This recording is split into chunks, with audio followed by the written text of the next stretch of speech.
오늘 요한복음 이제 25번째 시간인데요. 우리가 계속 이제 오병이어 기적에 관련된 그 본문들을 쭉 살펴보고 있습니다. 자, 예수님께서 오병이어를 가지고 남자만 5천 명, 그죠? 그러니까 여자와 애들까지 합치면 적어도 10,000명 이상이겠죠. 많은 분들이 한 2만 명쯤으로 보는데요. 이 많은 사람들을 배불리 먹이고도 얼마가 남았어요? 12강주리를 남게 하셨어요. 자, 근데 이런 기적이 일어났는데 그 기적의 현장에 있었던 사람이 몇 명이라고요? 적어도 10,000명 이상, 2만 명 가까운 사람들이 모여 있었어요. 자, 이 사람들이 다 그 기적의 증인인 것입니다. 이 사람들이 다 봤어요, 먹었어요, 누렸어요, 체험했어요. 본 사람들이에요.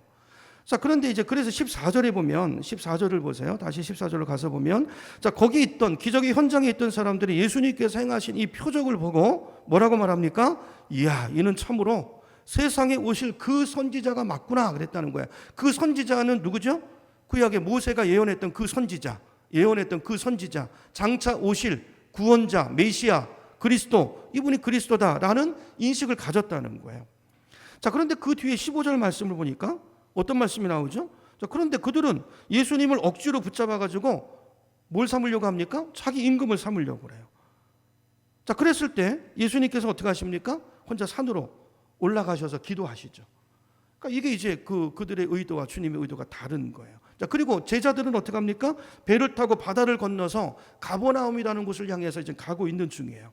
자, 다음 날이 됐을 때 사람들은 예수님이 기도하러 가시고 제자들이 떠났다는 걸 알아요, 몰라요? 몰라요. 모르고 또 모여들어요. 왜요? 거기 예수님이 계시니까. 그 기적의 주인공 예수님 앞으로 모여듭니다. 자, 왔더니 없어요. 예수님도 안 계시고 제자들도 안 계세요. 그래서 사람들이 어떻게 합니까? 예수님을 찾아서 주님을 따라서 배를 타고 가버나움으로 가죠. 그리고 그곳에서 건너편에서 예수님을 만나는 장면이 오늘 본문에 기록이 되어 있는 거예요. 25절로 가보세요. 25절에 보면 바다 건너편에서 그 사람들이 가서 추적해서 가서 만나죠. 만나서 뭐라고 말합니까? 랍비여. 그러니까 이들이 지금 보세요. 아까 그 선지자라고 그랬는데 말씀에 대한 이해가 아직 여기까지죠. 랍비라고 부릅니다. 예수는 그리스도고 하나님의 아들이신데 아직 그 눈이 열리지 않아서 랍비여, 선생님 언제 여기 오셨어요? 예수님 대답하시죠. 뭐라고 말씀합니까? 내가 진실로 너희에게 이르노니 너희가 나를 찾는 것은 간절하게 찾아서 주님을 찾아왔는데 너희가 나를 찾아온 목적은 표적을 본 까닭이 아니고 표적은 뭐죠? 표적을 봤다는 말이 뭐죠? 표적을 봐서 왔으면 예수가 그리스도이고 하나님의 아들이라는 걸 알고 그 목적을 가지고 온 것이 아니고 주님이 보니까 왜 왔어요? 떡을 먹고 배부른 까닭이래요. 그러니까 육신의 어떤 기적을 체험하고 이야, 예수가 보통 선지자가 아니구나. 예수님을 따라다니면 적어도 굶지는 않겠구나. 당시 굶는 사람들이 많았는데 예수를 만나면 뭐가 떨어지겠구나. 기적이 일어나는구나. 그러니까 예수를 따르는 목적이 표적 때문이 아니고 그러니까 영적인 어떤 그분이 하나님이라는 어떤 그런 관점 때문이 아니고 단순히 육신의 만족, 내 어떤 삶의 필요, 내가 구하는 그거를 얻기 위한 목적을 가지고 지금 왔구나. 그 말씀을 하시는 거죠. 그러니까 주님께서 결국 이 말씀을 통해서 그 주님을 찾아온 그 사람들의 영적인 무지함과 아직 영적인 분별력이 없는 것을 지적하고 있는 말씀인 줄로 압니다. 여러분, 예수님께서 오병이어의 기적을 행하신 목적이 뭐죠? 물론 그 사람들이 주님을 따라다니느라고 며칠을 굶었어요. 배고픈 걸 불쌍히 여기시고 사람은 먹어야 살잖아요. 그러니까 그것을 궁일이 여기시고 먹이시기 위한 목적도 있지만 그러나 더 중요한 것, 더 근본적이고 더 궁극적인 목적은 뭡니까? 표적이에요, 표적. 표적으로서의 기적을 행하신 거예요. 이 일을 통해서 예수가 누구인지, 예수 그분이 하나님이시구나, 이분이 그리스도이시고 우리를 영원히 구원하실 그 주님이 예비하신 구약에 예언된 그 그리스도 그분이시구나라는 영적인 눈을 이 기적을 통해서 뜨기를 주님께서 원하셨는데 그들의 관심은 거기에 있는 것이 아니고 여기 이 땅에 육신의 필요, 내가 원하는 어떤 기대, 어떤 소원, 이거를 따라온 것을 주님께서 보시고 오늘 이 말씀을 주시는 것이죠. 사람들은요, 표적을 보고서도 해서 이런 말 있잖아요. 사람은 다 보고 싶은 걸 보고 듣고 싶은 걸 듣는다고. 그렇죠? 주님이 주고 싶은 게 있는데 우리는 항상 내가 보고 싶은 걸 들어요. 그러니까 말씀을 들어도 깨달음이 없어. 깨달음이 그냥 자기 수준의 생각 속에서. 그러니까 여기 모인 사람들의 관심은요, 오직 그거예요. 야, 이분 따라다니면 먹을 거 걱정은 하지 않아도 되겠구나. 배부르게 먹었잖아요. 12바구니 걷었잖아요. 또 뭔가 내가 원하는 걸 얻을 수 있겠구나. 이런 생각을 가지고 다음 날에도 그들의 삶의 결핍의 문제를 해결하기 위해서 주님을 찾아온 것입니다. 이런 걸 가리켜서 우리가 뭐라고 그러냐면요, 기복신앙이다 그래요. 기복신앙이다.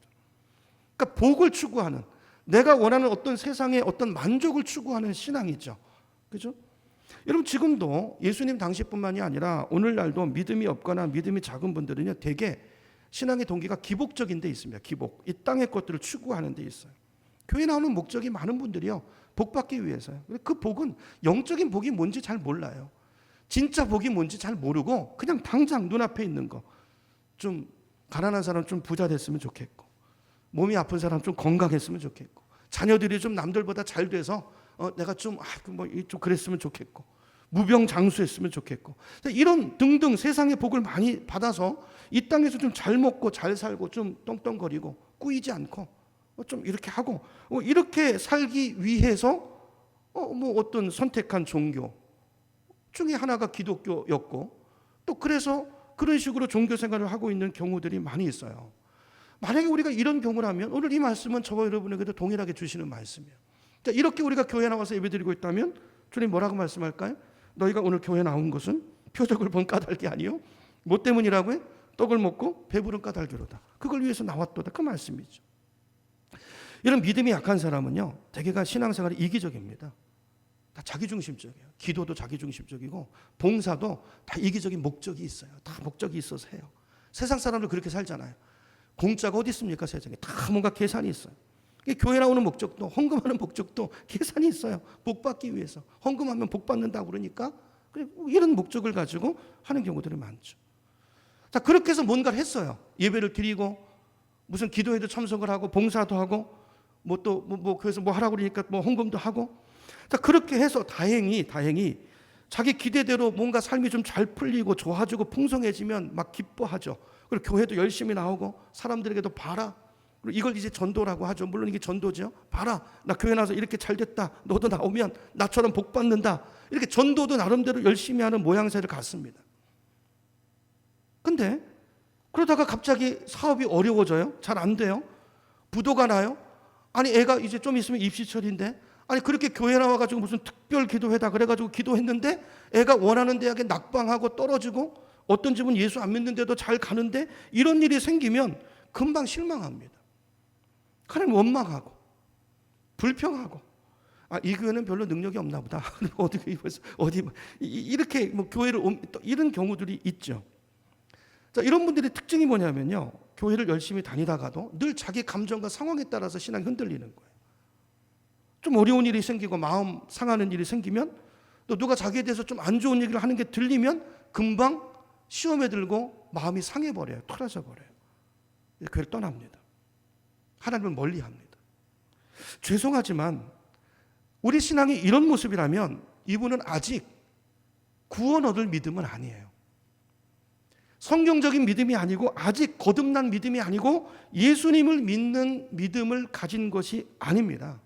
이분들이 교회를 다니는 것은 표적을 본 까닭이 아니고 떡을 먹고 배부른 까닭이고, 그 소문을 들었기 때문이고, 나도 그것을 먹고 배부르기 위한 그 육신적인 세속적인 만족 때문에, 어떤 조건 때문에 지금 기웃거리고 있는 정도인 거예요.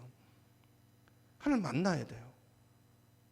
이렇게 시작했더라도 중요한 것은 거듭나야 돼요. 그리고 우리 속에 진짜 믿음이 생기고 자라나야 돼요. 여러분, 입시 말씀을 드렸는데 이제 좀 있으면 입시 때가 되면 이제 교회마다 뭐 교회뿐만이 아니죠. 사찰은 사찰대로 하여튼 모든 곳이 뭐 기도하는 분들로 넘쳐납니다. 근데 다행히도 자녀가 기도한 대로, 자기가 소원한 대로 시험을 잘 쳐서 좋은 학교에 진학하고 잘 되면 기뻐하고 좋아하죠. 근데 열심히 기도했는데도 불구하고 시험을 못 봤어요? 아니, 평소 성적도 안 나왔어요? 원하는 대학에 못 갔어요? 낙방했어요? 그러면 어떻게 되죠? 금방 낙심해가지고 하나님을 원망하고 교회를 멀리하는 분들이 계세요. 믿음이 없는 것입니다. 그러니까 이런 분들의 문제가 뭐냐면, 이분들은 하루 종일 기도했죠. 기도했습니다. 그런데 믿음으로 기도하는 것이 아니고 정욕으로 기도하신 거예요. 자기 욕심을 따라 기도한 것입니다. 무조건 시험 잘 치게 해달라고, 뭐 다른 이유 없어요. 하여튼 무조건 잘 되게 해주세요. 여기 무조건 들어가야 돼요. 왜죠? 이유가 뭐죠? 그 이유가 하나님의 뜻과는 상관이 없어요. 하여튼 내가 원하기 때문에 그거 해달라는 거예요. 잘못된 기도입니다. 그렇죠? 로마서 14장 23절에 보면 한번 보여주세요. 로마서 14장 23절에 보면 제가 하반절만 끊어놨는데요. 믿음을 따라 하지 않는 것은 다 뭐라고요? 죄다 그랬어요. 죄다.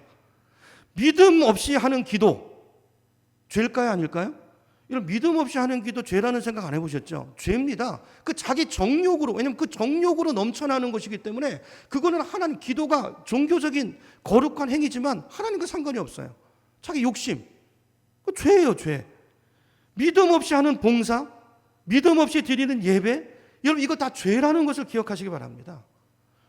믿음은요, 하나님을 신뢰하는 거예요. 그러니까 쉽게 말하면요, 믿음은 나보다 하나님이 옳습니다, 이걸 믿는 거예요.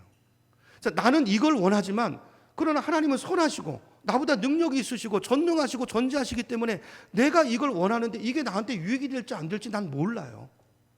누구나 아시죠? 하나님이 아세요. 그래서 내 미래를 그분께 맡기는 게 믿음이죠. 그분을 의지하는 게 믿음이죠. 우리 기도 속에 이 믿음이 들어가 있는 기도와 그렇지 않은 기도는 다릅니다. 입술을 놓고 기도할 때도 무조건 그럼 합격해서 뭐 할 건데요? 만약에 합격해가지고 그것 때문에 또 교만해지고 서울대 들어갔다고 해보세요. 그것 때문에 교만해지고 그래가지고 세상적으로 가고 하나님 멀리하고 내 힘으로 살 수 있다. 그래서 그 인생이 하나님을 떠난 인생이 되면 그게 복입니까? 아니에요. 저주예요. 그러면 그 사람한테는, 그 수준의 사람한테는 서울대 합격하는 게 능사가 아니고 오히려 낙방하는 게 그 순간에는 복인 거죠.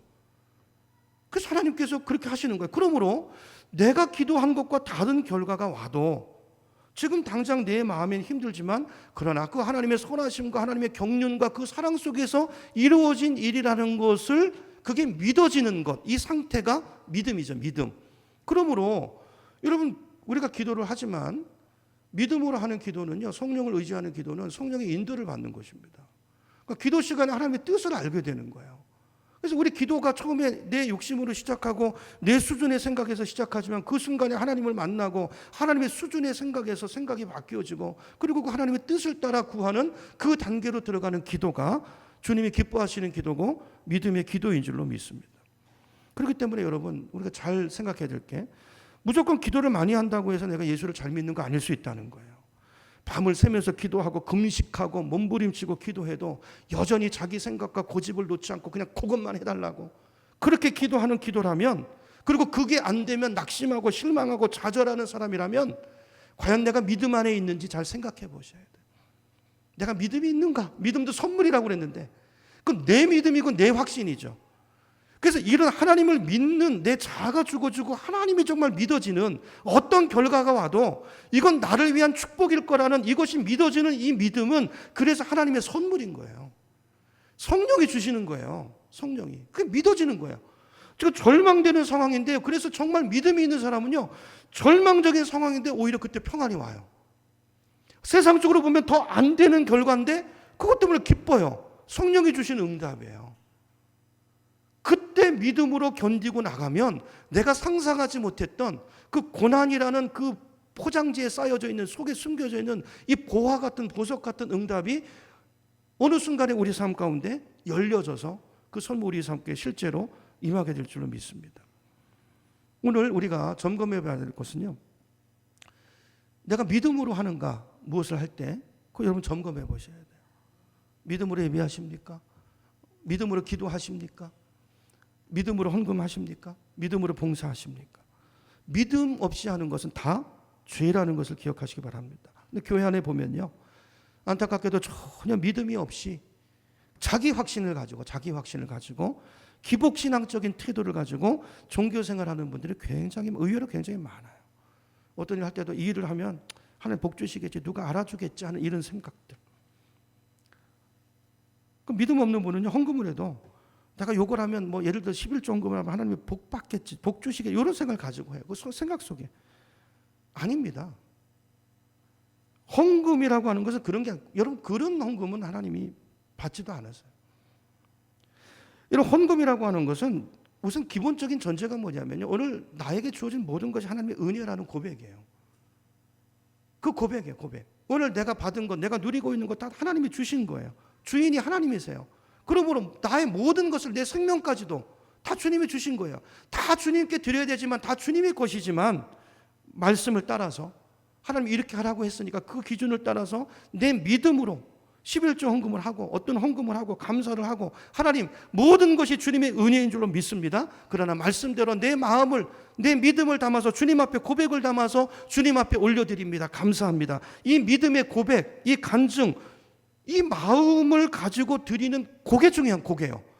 주님은 그걸 보시는 거지 무슨 이게 아니에요. 그래서 여러분 감사 제목을 제가 읽는 것도 마지막에 여러분 그걸 적으셔야 돼요. 그 훈련을 하셔야 돼요. 뭐가 감사하죠? 그냥 무의식 그냥 뭐 교회 회비 내는 것입니까? 그게 아니고 감사 그 감사 내용을 담아서 그렇게 올리는 이 작은 것이지만 주님이 그걸 굉장히 기뻐 받으세요. 여러분 구체적으로. 여러분 우리가 많은 경우에 제가 전에 교회에 있을 때도요. 그때 이제 교회가 이제 크게 이제 건축에 가까운 리모델링 할 때인데 보면요. 다음에 이제 장로님으로 되실 분들이요. 경쟁합니다. 경쟁. 은근히 많은 교회에서 이렇게 경쟁도 시키고 비교하고 그래서 저 집사가 예를 들어서 300만 원 했으면 아니 제가 실제로 본 거예요. 제가 그때 부목사 행정목사였으니까 다 통계를 내니까 얻으면 300만 원 하니까 310만 원에 310만 원 그걸 알고 다음 달에 그분이 또 20만 원을 더 여러분 이런 우습죠. 근데 이런 일이 실제로 있어요. 실제로 내가 많이 헌금하면 더 복을 많이 받겠지. 이런 생각, 이런 잘못된 생각들, 기복신앙, 거의 우상숭배에 가까운. 저와 여러분은 이런 생각으로 신앙생활을 하지 않고 믿음으로 뭘 하든지 믿음으로. 여러분 내 마음에 생기는 믿음만큼 하시면 돼요. 자원하는 만큼 그렇게 할 수 있는 하나님 앞에 진실하게 하나님과의 관계 속에서 누구 의식할 거 없으세요. 의식할 거 없으세요. 하나님과의 관계 속에 주님이 아세요. 그렇죠? 그 마음 가지고 신앙생활 하기를 축복합니다. 오직 하나님만 생각하시고요.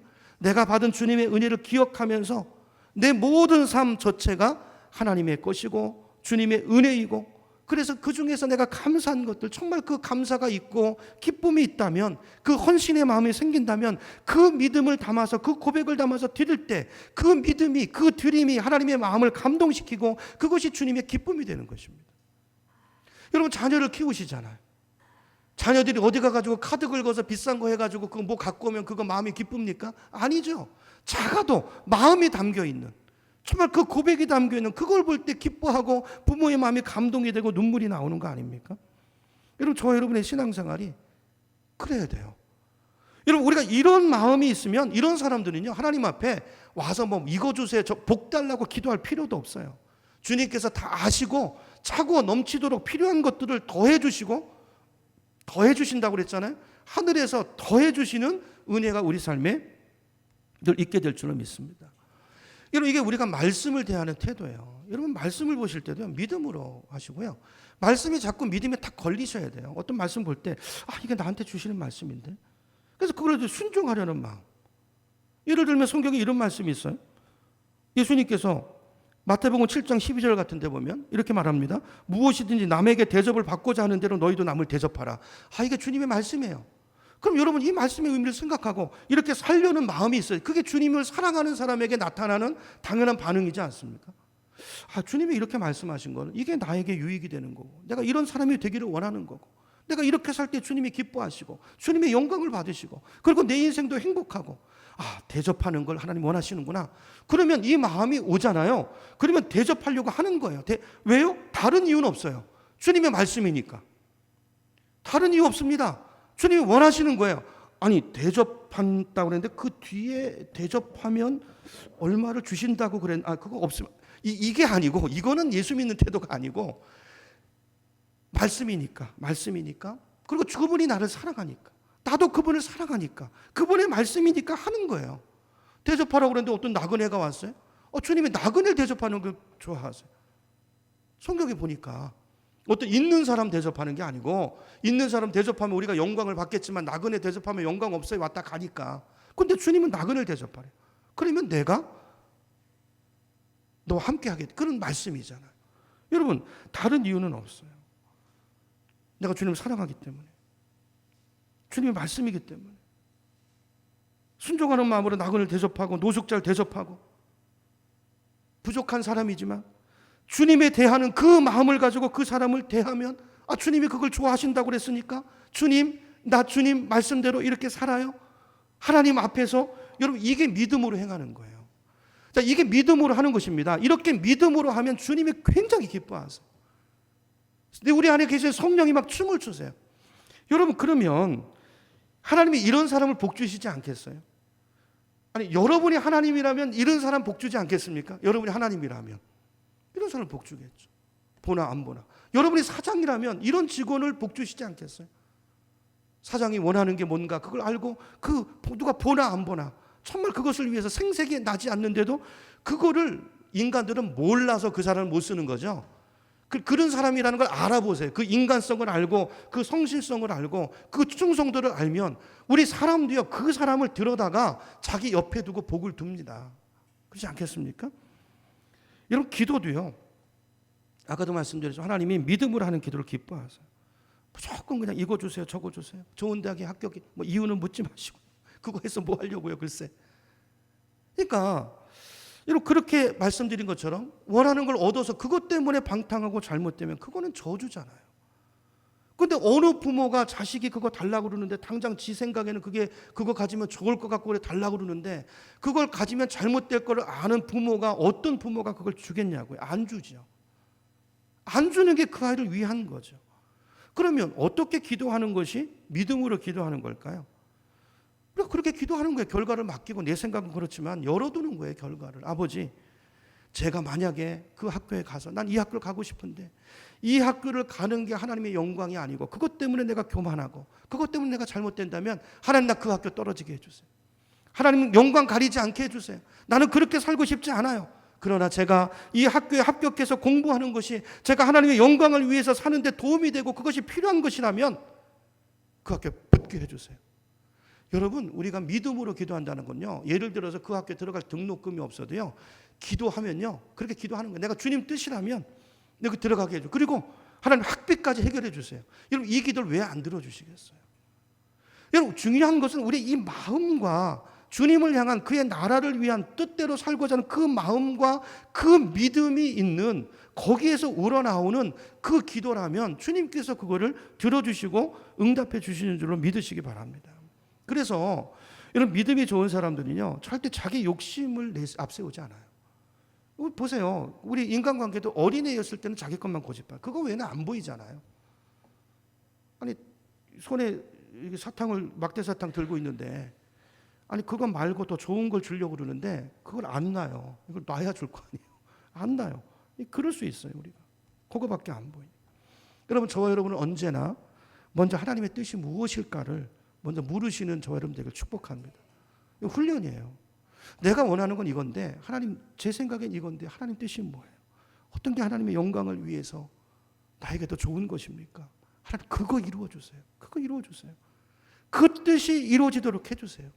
근데 그 뜻이 이루어지기 위해서 그걸 원하는 마음이 있고요. 그리고 그거가 이루어지기 위해서 때로는 대가를 지불하고 순종하고 헌신이 필요하다면 그걸 위해서 그 마음을 가지고 내가 헌신하겠습니다. 내가 대가를 지불하고 순종하겠습니다. 이렇게 자기 생각을 내려놓고 주님의 뜻이 그걸 구하고 그것이 이루어지기를 위해서 달려나가는, 이게 믿음의 사람이고 이게 믿음의 기도고 믿음의 삶이에요. 저와 여러분이 이런 모습이 되면 하나님께서 그 사람을 반드시 축복하시고, 이런 사람이 너무 귀해요. 이런 사람을 하나님이 반드시 축복하시고 사용하시는 줄로 믿습니다. 요한복음 5장 14절을 보면, 이거 제가 자주 소개한 말씀인데 이건 간증입니다. 간증. 사도 요한의 간증이에요. 이렇게 말해요. 요한이요, 자기가 이게 경험이에요. 지금까지 나는 하나님의 뜻대로 기도한 것은 100% 다 응답을 받았다는 거예요. 그래서 요한의 관심은 하나님의 뜻이냐 아니냐예요. 그래서 만약에 내 기도 제목이 하나님 뜻과 맞으면, 뜻과 맞는 기도를 지금 내가 하고 있어요. 그러면 내 경험으로, 간증으로, 체험으로 볼 때 이건요, 돈이 없어도 그건 된다고 보는 거예요. 환경이 안 돼도 그건 이루어진다고 보는 거예요. 왜요? 하나님이 하시니까. 그 믿음이 요한의 믿음이었어요. 지금 요한이 거짓말하는 게 아니고 과장하는 것이 아니고 자신의 체험을 이야기하는 것입니다. 여러분, 저와 여러분에게 이 믿음이 있었으면 좋겠어요. 이 믿음. 여러분이 기도하실 때 뭘 위해서 기도하시든지, 사업 문제든지 아니면 자녀 문제든지 아니면 뭐 경제적인 문제든지 간에 어떤 것이든지 간에, 첫째는요, 내 생각과 내 욕심을 내려놓는 게 중요해요. 그걸 열어놓는 거예요. 여러분이 계획을 세우시되 항상 오픈하세요. 내가 계획을 세웠으니 이거는 꼭 해야 된다. 이게요, 성실한 것 같지만 사실은 하나님과의 관계 속에서는 교만한 것입니다. 계획을 세우세요. 그런데 언제든지 주님의 음성이 오면 바꿀 여지를 두셔야 돼요. 자, 이렇게 자꾸 수정하고 주님을 따라 나가다 보면 그 다음부터는 계획을 세울 때도 이런 훈련이 이루어지면 5년, 10년 지나면 그때부터는 다음부터 내 뜻이 하나님 뜻 같아요. 그것도 도통해지는 거예요. 그렇게 되는데 처음부터는 이걸 열어두셔야 돼요. 좀 사람한테 욕을 먹어도. 내 자존심 때문에 욕 안 먹으려고 하나님 뜻이 아닌데 그거 밀고 가지 마세요. 좀 욕 먹어도 저 사람 이랬다 저랬다. 욕 먹어도 하나님과의 관계가 중요해요. 하나님이 아니라 그러면 아닌 거예요. 그때 알았으면 고쳐서 나가는 게 그게 믿음이고 그게 지혜고요. 그게 형통의 길이에요. 그래서 이제 주님의 뜻을 구하는 게 중요한데요. 내 욕심을 내려놓고 마태복음 7장 7절에 보니까 주님께서 이렇게 말씀하시죠. 주님께서 구하라는 게 제발 좀 기도해라. 이걸 이제 세 가지로 말씀하세요. 구하라, 찾으라, 두드리라.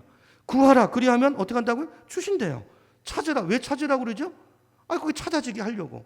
하나님 못 찾게 감춰두시는 분이 아니고 찾아질만 하게 두시는 분이에요. 찾기만 하면. 두드리라, 그러면 너에게 열릴 것이니. 아멘이시죠? 주시고 싶어서 하나님은. 자, 그런데 중요한 게 있어요. 그 뒤에 보면 하나님은 어떤 것을 주시는가? 11절을 보세요. 11절 보면 같이 읽어볼까요? 스크린 보고 시작. 너희가 악한 자라도 좋은 것으로 자식에게 줄 줄 알거든 하물며 하늘에 계신 너희 아버지께서 구하는 자에게 좋은 것으로 주시지 않겠느냐. 자, 여기 아까 설명드렸죠. 부모 자식 관계에서. 자, 여기 보니까 우리가 구해요. 뭔가를 구하시죠. 근데 하나님은 뭘 주신다고요? 내가 구하는 걸 주십니까? 아니에요. 뭘 주시죠? 좋은 것을 주세요. 누가 보실 때? 하나님 보실 때. 그게 내 수준에는 이해가 잘 안 될 수 있어요. 그게 뭐가 좋아? 근데 그게 좋은 거예요, 나한테. 아멘? 이걸 믿는 게 믿음이라고. 이게 믿음으로 구하는 거라고요. 응답을 받을 때도 믿음이 있어야 응답을 응답인 줄 알고 받는데 많은 경우에 믿음이 없으면 그 응답을 주셔도 응답인지 몰라요. 그래서 예수님 그러시잖아요. 돼지한테 진주를 던지지 말라고. 진주를 줬는데 돼지는 이걸 몰라요. 발에 밟힌다는 거예요. 여러분 혹시 우리가 이러고 있지 않습니까? 그러니까 믿음의 믿음. 여러분 하나님을 믿으셔야 돼요. 그분은 전지하시고 전능하시고 나를 사랑하시고 그분은 완전하세요. 그분은 착오가 없으세요. 이걸 믿는 거예요. 기도를 해도 이 믿음으로 기도하시고 예배를 해도 이 믿음으로 예배하시기를 바랍니다. 제 삶을 돌아보면요, 실제로 하나님께서는 제 인생도 전부 이 간증이에요. 항상 제가 구한 것보다 하나님은 언제나 신실하게 제가 구한 것이 아니라 훨씬 좋은 것으로 주셨어요. 좋은 것으로. 어떨 때는 그걸 5년 뒤에 깨달을 때도 있어요. 이야, 이게 하나님의 축복이었구나. 5년 동안 징징거리다가 하나님 왜 이걸 주셨는지 모르다가 5년 뒤에 깨닫는 경우도 있어요. 제가 돌아보니까 제가 구했던 것보다 훨씬 더 하나님은 제게 좋은 아내를 주셨고요. 좋은 자식들을 주셨고요. 좋은 교회를 주셨고요. 또 이렇게 좋은 성도님들을 만나게 해주신 줄로 믿습니다. 아멘이 저만 그렇게 생각하나 보죠? 아니 이게 진짜 믿음이에요. 여러분 그렇게 믿으셔야 돼요. 그럼 그 믿음대로 돼요. 좋은 것을 주셨는데 우리가 믿지 않고 그걸 소홀히 여기면 그게 나한테 복이 되지 않는 것입니다. 하나님 복을 주셨는데 중요한 것은 그 복을 받아들이는 사람의 마음이 굉장히 중요한 거예요. 아까 말씀드렸잖아요. 돼지한테 진주를 줬는데 그걸 밟아버리면 우리가 혹시 그러고 있지 않는지 돌아보셔야 돼요. 그러므로 여러분 복을 받기 원하는 마음이 우리에게 다 있죠. 그런데 내 생각과 계획과 다르게 삶이 자꾸 내 뜻대로 풀려지지 않을 때가 많아요. 그때 우리는 낙심하죠. 좌절하죠. 내 뜻대로 안 되니까 원망하죠. 사업이 안 될 때, 가정이 내 뜻대로 안 될 때, 남편이 자식이 내 마음대로 안 될 때, 아내가 내 뜻대로 반응해 주지 않을 때, 그때 낙심하고 판을 깨버리고 하나님을 원망하는 것이 아니라 주님 앞에 엎드려 기도할 수 있다면, 이 고난이 왜 왔는지 주님 앞에 물어볼 수 있다면, 주님의 뜻을 구할 수 있다면 그 사람은 믿음이 있는 사람이에요. 그러면 그 믿음의 기도에 하나님은 반드시 응답하세요. 그것이 무엇인지를 깨닫게 하시고 오늘 그 삶의 문제를 풀기 위한 답이 주님에게 있어요. 그걸 붙잡고 그걸 기도로 잉태하고 그리고 내가 대가를 지불하고 나가면 반드시 그것이 의도가, 하나님의 의도는 선하십니다. 재앙이 아니에요. 우리 예수 믿는 사람한테 재앙을 주시려고 너 결혼을 통해서 한번 재앙을 맛봐라. 이래서 남편 아내 만나게 하신 하나님이라면 하나님 맞습니까? 하나님 선하십니까? 아니잖아요. 내가 믿음으로 하지 않는 것이 죄라고 그랬잖아요. 믿음으로 그걸 받지 않고 믿음으로 살지 않은 나의 문제인 것이죠. 그러므로 우리의 태도를 바꾸기 시작하면 반드시 그것을 통해서 주님의 뜻을 깨닫게 하시고 그것을 통해서 그 사람에게 은혜를 주시고 더 큰 축복으로 우리 삶 가운데 그 문제들이 축복으로 열려지게 될 줄로 믿습니다. 여러분 어려움을 당했을 때 기도하시기 바랍니다. 기도하시기 바랍니다. 기도하지 않는 그 자체가 불신앙이고요. 고난이 왔는데 기도 안 합니까? 소망이 없어요. 소망이 없어요. 고난이 온 것은요, 기도하라는 사인이에요. 그것을 통해서 응답을 주시겠다는 사인이에요. 깨달음을 주시고 복을 부어주시겠다는 사인이에요. 근데 기도를 하지 않으면 소망이 없는 것이죠. 저는 미국에 살 때 하나님의 뜻을 깨닫지 못하고 제 뜻대로 제 인생을 계획하며 살려고 미국까지 갔습니다. 잘 살려고. 가가지고 부딪혔어요. 인생이 제 마음대로 됩니까? 제 인생이 아닌데. 그래서 고난을 당하고 어려움에 사방이 막혔는데 그때 정말 죽고 싶더라고요. 그래서 어떻게 하면 그때 생각이 정말 죽고 싶었어요. 처자식이 있는데도. 어떻게 하면 내가 빨리 죽을까? 자살할 수는 없고 자살은 죄니까. 그런 생각이 있어가지고. 그래서 어떨 때는 밤에 속에 막 불이 터져가지고요. 미국은요, 나가면 갈 데가 없어요. 미국은 갈 데가 없습니다. 나가면. 진짜 갈 데가 없어요. 나가서 어떨 때는 제가 덴버에, 콜로라도 덴버에 살았는데, 그 스프링스라는 곳까지 가는데, 그 하이웨이가 있는데요. 그 하이웨이 길을 달리는데, 어떨 때는 제가 130마일, 140마일로 달려서, 죽으면 죽으리라. 거룩한 목적을 위해 죽는 것도 아니고, 하여튼, 하나님, 나 죽고 싶은 마음으로, 여러분 140마일이면요, 우리 한국 키로로 거의 170km, 60km 이 속도인데요. 안 죽어요, 근데. 가는데 차가 없어요. 또 차가 다 비켜나가고. 그러다가 이제 돌아와가지고요. 그날 예배당 카페터에 엎어져가지고 기도하는데 하나님 나 차라리 데려가 주세요. 이게 막 부정적인 생각이 막 올라오면서 그래서 그날 밤에 막 그 카페터에서 떼굴떼굴 굴러서 기도하고 그러기를 이제 며칠 그 카페터에서 기도하는데 주님께서 저를 찾아오셨어요. 제가 그렇게 큰 믿음이 있었던 것도 아니에요. 그때. 하여튼 그냥 그것밖에 대안이 없어서 갈 데도 없고 하이웨이 뭐 갈 때 이제 거기서 기도하고 있는데 주님이 말씀하시는 거예요. 저 죽여주세요. 그러니 제가 그랬는데 하나님이 넌 이미 죽었느니라 그러시더라고요.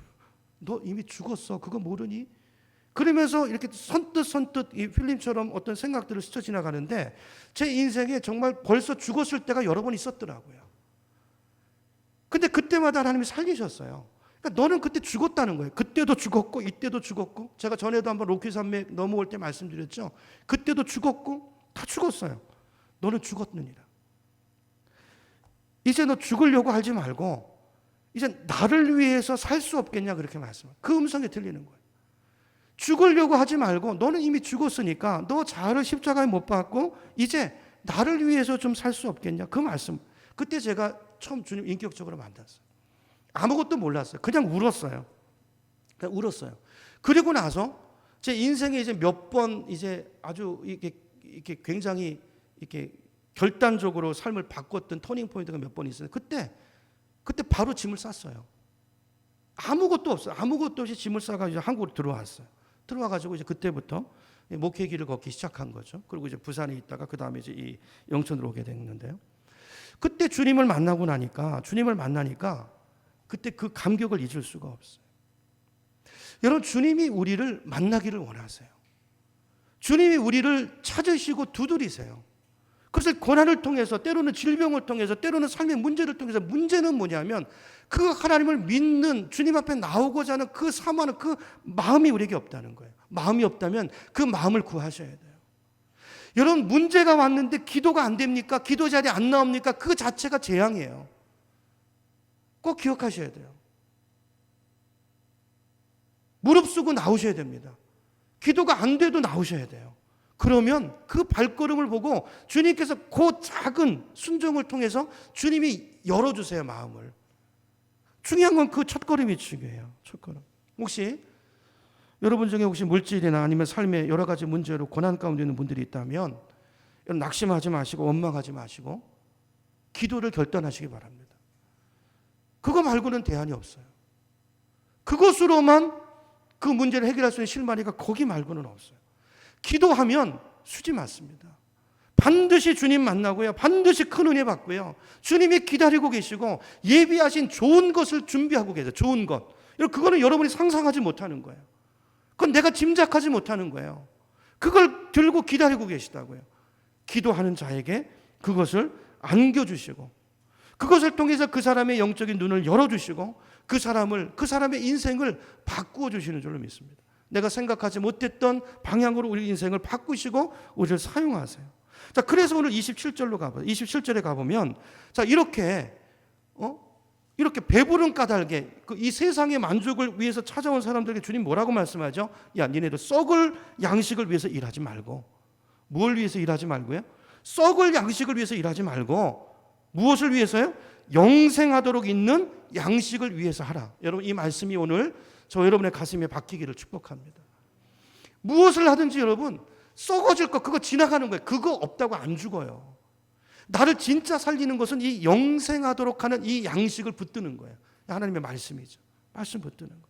구약 성경을 보면 하나님께서 애굽에서 종살이하던 이스라엘 백성들을 구원해내시죠. 그리고 가나안 땅으로 가기 전에 어디를 지나갑니까? 광야를 지나가는데 그 광야 기간이 1년, 2년이 아니고 무려 40년이에요. 긴 시간을 그 여정을 주님이 이끌어가세요. 광야가 어떤 곳이죠? 광야는요, 사람이 살 수 있는 곳이 아니에요. 내 힘으로 살 수 있는 곳이 아니라고요. 우리가 이 땅에 살 때는 여러분 뭐 어려운 일 생기면 전화할 때 많으시죠? 또 가서 통장 뭐 이렇게 가서 또 카드만 넣어도 또 돈 나오고 뭐 돈 인출도 되고 결제도 되죠. 광야는 그런 게 없어요. 기댈 데가 없고 붙들 데가 없고 오직 바라볼 곳은 위밖에 없는 하늘밖에 없는 하나님의 은혜가 없으면 단 하루도 살 수 없는 곳. 그것이 광야입니다. 우리 이성상 집사님 찬양을 들어야 되는데 그죠? 그것이 광야입니다. 광야. 먹을 것이 없고 농사도 지을 수 없고. 근데 하나님께서 이스라엘 백성들을 그곳을 인도하세요. 그것을 인도하시면서 낮에는요 뭘로 인도하세요? 구름 기둥으로. 왜 구름 기둥으로 인도하실까요? 너무 뜨거우니까. 하나님의 보호가 구름 기둥, 하나님이 제공하는 구름 기둥이 없으면요 못 살아요. 말라 죽습니다. 목이 타 죽어요. 구름 기둥으로. 밤에는 뭘로 인도하시죠? 불 기둥으로. 왜요? 너무 추워요. 여러분 광야 사막은요 낮과 밤의 온도 차이가 엄청납니다. 밤에는 추워요. 얼어 죽을 수도 있어요. 그리고 깜깜하니까 불 기둥으로 데워주고 보여주시고 그렇게 하나님이 인도하셨어요. 자, 이렇게 하신 이유가 뭐죠? 신명기 8장 2절을 보겠습니다. 우리 스크린 보고 보죠. 스크린. 신명기 8장 2절부터 3절 제가 읽습니다. 내 하나님 여호와께서 이 40년 동안에 내게 광야 길을 걷게 하신 것을 기억하라. 이는 너를 어떻게 하시며 낮추시며 너를 시험하사 테스트입니다. 유혹이 아니고 테스트하사 내 마음이 어떠한지 그 명령을 지키는지 지키지 않는지 알게 하려 합니다. 여러분 고난이 와보면요 마음을 알아요. 그 사람한테 믿음이 있는지 없는지 바로 보여요. 그죠? 테스트입니다. 너를 낮추시고 너를 줄이게 하시며 또 너를 알지 못하며 내 조상들도 알지 못하던 무엇을 만나를. 이 기간 동안에는요 여러분 보세요. 광야에 들어가면요 여러분 평소에 여러분을 도와줄 것 같은 사람들이 있습니까? 절대로 그 사람이 도움이 되지 않습니다. 나한테 욕 안 하면 다행이에요. 그런 줄 아세요. 사람의 마음도 하나님이 하세요. 하나님 우리를 광야로 딱 집어넣으시면요 방법이 없습니다. 길이 없어요. 하나님을 찾을 수밖에 없어요. 하나님을 안 찾아요? 그럼 죽는 거예요. 죽는 거예요. 그러니까 구름 기둥과 불 기둥을 따라 가든지 죽든지 그런 곳에 넣으신다고요. 여러분 알아서 미리 순종하시는 게 좋아요. 광야 들어가면 힘들어요. 자, 이렇게 하신 것은 그 뒤에 보세요. 그 뒤에 사람이부터 우리 같이 읽습니다. 시작. 사람이 떡으로만 사는 것이 아니요 입에서 나오는 모든 말씀으로 사는 줄을 내가 알게 하려 하심이니라. 아멘. 이 말씀이 아까 주님 하신 말씀이에요. 썩을 양식을 위해서 일하지 말고 이 광야를 통과하면 이제 알아요. 썩을 양식을 위해서 일하면 안 되겠구나. 영생하도록 있는 그 양식, 하나님의 말씀, 이것이 나를 살리고 나를 세운다는 걸 알고 이제 그것을 따라 사는 인생이 되는 거예요. 그래서 우리에게 광야가 필요한 것입니다. 굉장히 중요한 말씀이죠. 여러분 사람은 하나님 만나지 않으면 떡이 없으면 살 수 없다고 생각해요. 그리고 이걸 내가 내 힘으로 지혜로 이걸 만들어야 내 삶의 길이 열린다고 생각해요. 착각입니다. 우리 주님의 말씀을 들으셔야 돼요. 주님의 말씀. 그건 내 생각이고 주님의 말씀은 이렇게 말합니다. 마태복음 6장 25절부터 우리 성경을 찾아보죠. 스크린에 없습니다. 마태복음 6장 한번 보세요. 너무 잘 아시는 말씀입니다. 25절부터 보겠습니다. 여러분 성경으로 마태복음 6장 25절부터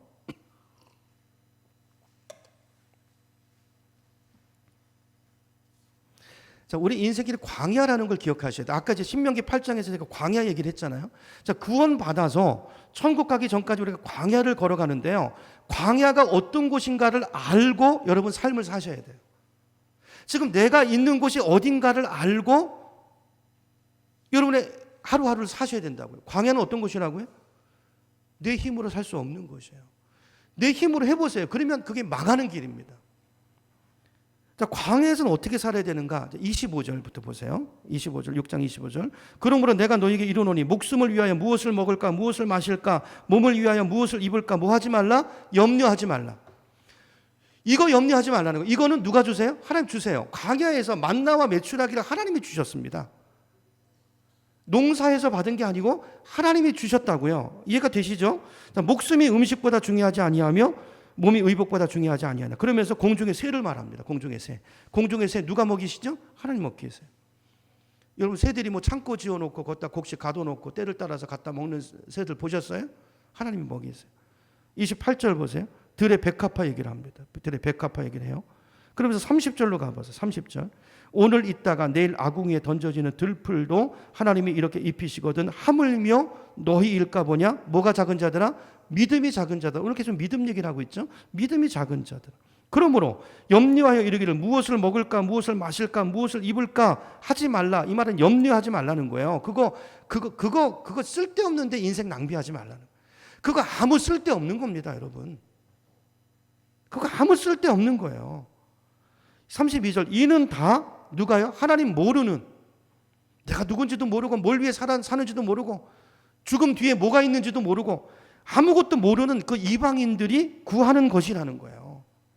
왜 그 아무것도 모르는 사람들이 사는 방식을 우리가 따라가고 그거 부러워합니까? 그게 아니고 너는 하늘 아버지, 내 자녀라는 것이죠. 그러므로 너희 하늘 아버지께서 이 모든 것이 너희에게 있어야 할 줄을 알아야 몰라요? 아시느니라. 그런즉 33절 같이 읽어보겠습니다. 33절 시작. 그러므로 내일을 위하여 염려하지 말라. 내일 일은 내일이 염려할 것이요 한날의 괴로움은 그날로 족하니라 그랬어요. 족하니라. 여러분 오늘 저와 여러분에게 이 믿음이 있으면 좋겠어요. 그러니까 우리가 할 일은 그의 나라와 의를 구하는 거예요. 그러니까 이렇게만 살면 이 말을 이제 오늘 제가 계속 한마디로 요약하면 믿음으로 살면 그 말이에요. 믿음으로 기도하고 뭘 해도 믿음으로 하고 뭘 해도 믿음으로 한다는 걸 바꿔서 말하면 뭔가 하나님의 뜻일까를 생각하고 하나님 말씀은 뭐라고 하나 하고 말씀이 그렇다고 그러면 말씀을 결론 삼으세요. 말씀이 그렇다고 그러면 그게 맞는 거예요. 말씀이 아니라고 그러면 그거 틀린 거예요. 자, 이걸 기준으로 삼고 그 말씀을 따라 그게 믿음으로 사는 것이죠. 그렇게 살면 나머지는 먹고 사는 문제는 어떻게 하시겠다고요? 하나님이 하시겠다. 내가 책임지겠다는 거예요. 여러분 하나님은 말씀하신 것을 반드시 책임지는 분인 줄로 믿습니다. 그러니까 우리가 이 믿음대로만 살면 하나님께서 우리 삶을 다 채우세요. 자, 그러므로 이제 결론인데요. 여러분 우리가 걱정해야 될 것은 여러분 이 시간에 여러분 어떤 걱정이 있으신가요? 마음에. 한번 여러분 마음을 한번 생각해 보세요. 여러분 기도 제목 어떤 기도 제목이 있으신가요? 우리가 걱정해야 될 것은요. 떡의 문제가 아니에요. 우리가 걱정해야 될 것은 내가 어떻게 하면 하나님의 말씀대로 살아야 되지? 내가 어떻게 하면 하나님 뜻대로 살아야 되지? 이거 걱정하셔야 돼요. 떡 걱정하지 마시고요. 그거 걱정하셔야 돼요. 그러니까 자녀를 놓고 말하면 그거예요. 자녀가 어떻게 하면 좋은데 이게 아니고 그게 아니고 어떻게 하면 우리 애가 하나님을 알고 그 믿음을 가지고 하나님 뜻대로 살까? 이거 걱정하셔야 돼요. 자식을 위해서 걱정하실. 그러면 그래서 그 아이가 그렇게 살면 저희도 그렇게 살면 다른 건요. 주님이 다 채워주세요. 그러므로 믿음이 중요해요. 믿음.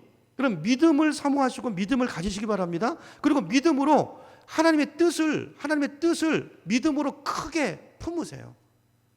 하나님의 나라의 일을 내가 하나님의 나라에 대한 관심을 가지고요. 주님의 일을 가지고 내가 큰 계획을 세우시라고요.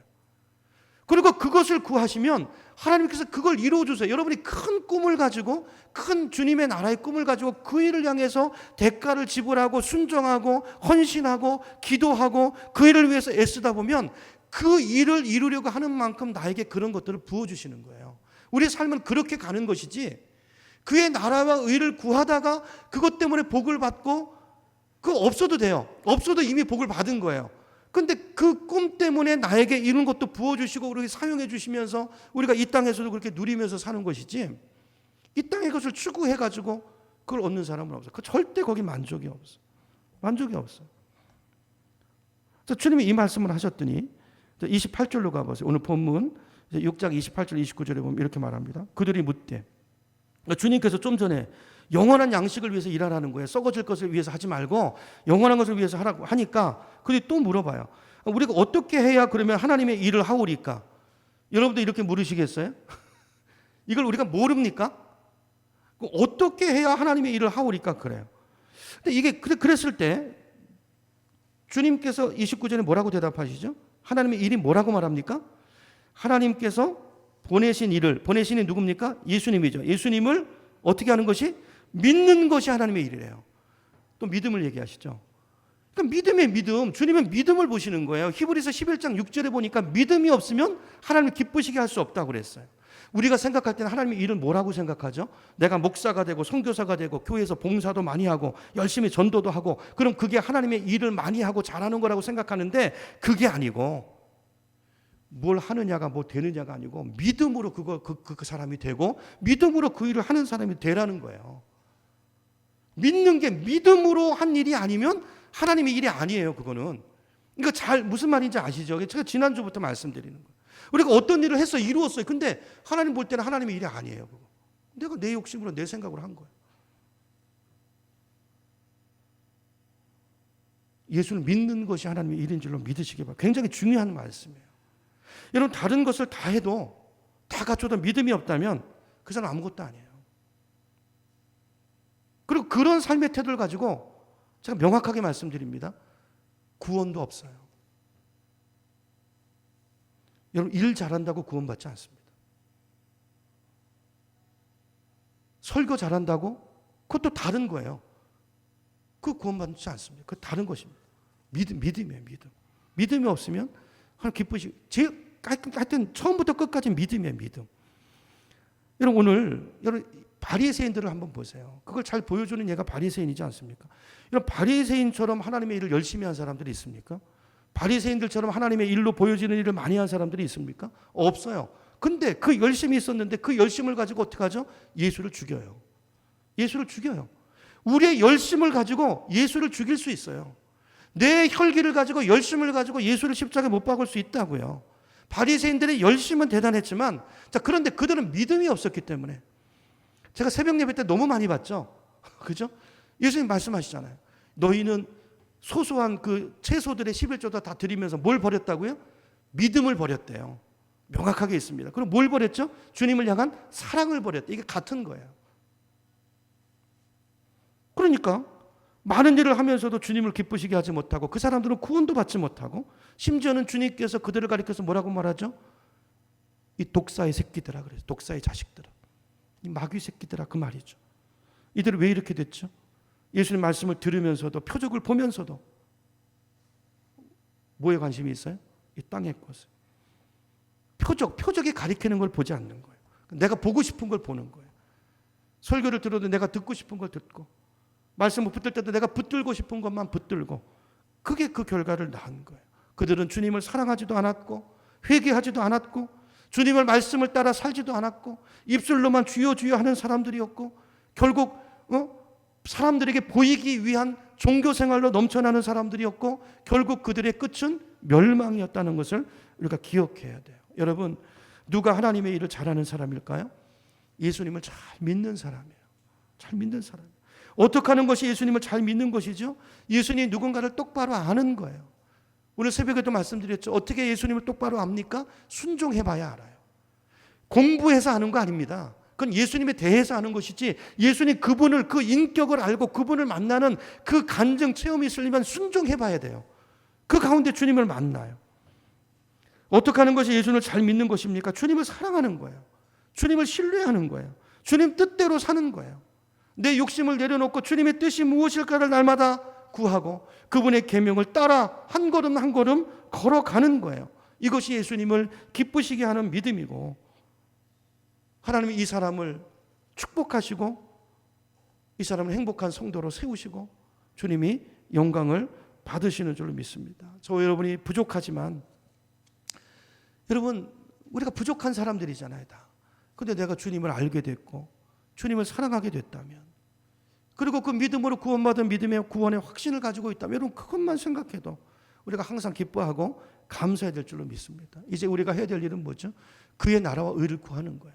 먼저 항상 먼저 그의 나라와 의를 구하는 이 삶의 태도.